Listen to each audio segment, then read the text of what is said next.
नमस्कार विद्यार्थी मित्रांनो, स्पर्धा परीक्षेमध्ये प्रत्येक प्रश्नाचं उत्तर कमीत कमी वेळेत आणण्याचा आपला नेहमीच प्रयत्न असतो। सो या प्रयत्नाच्या संदर्भात आपल्याला त्याच्या पाठीमागे कोणत्या गोष्टी आहेत ते पाहणं गरजेचं असतं।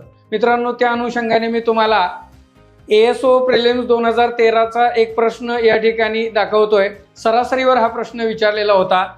या ठिकाणी एक कार मालक प्रति लिटर 7.5 रुपये, रुपये 8 आणि रुपये 8.5 या दराने सलग 3 वर्षे पेट्रोल खरेदी करतो।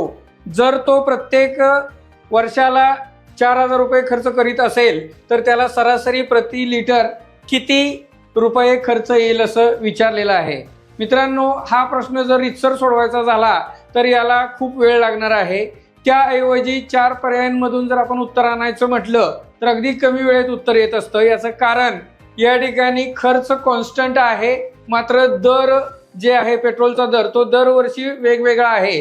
सो इथं व्यस्त प्रमाणातील राशी आहेत, म्हणजेच खर्च कॉन्स्टंट असताना, खर्च स्थिर असताना जर पेट्रोलचा दर वाढला तर त्याची क्वांटिटी कमी, जर पेट्रोलचा दर कमी झाला तर क्वांटिटी जास्त। यावर आधारित आपल्याला इथे लक्षात काय घ्यायचं असतं, सरासरी आणि अंकगणितीय मध्य या दोन गोष्टी वेगवेगळ्या होऊन जातात आणि निश्चितपणे त्या केसमध्ये सरासरी ही अंकगणितीय मध्यपेक्षा कमी असते।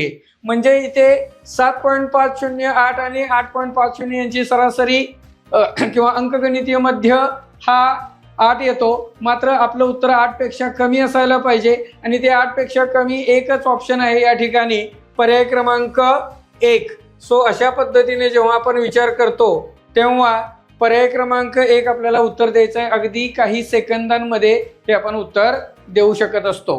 तर अशा प्रकारच्या ज्या काही सगळ्या ट्रिक्स आहेत ज्या आपल्या परीक्षा कक्षामध्ये आपल्याला अत्यंत गरजेच्या असतात, या सर्व ट्रिक्स आपण आपल्या गणित व बुद्धिमापन चाचणीची जी आपण विशेष बॅच करणार आहोत त्या बॅचमध्ये घेणार आहोत। या बॅचमध्ये प्रवेश मिळवण्यासाठी खाली दिलेल्या नंबरवर संपर्क करा।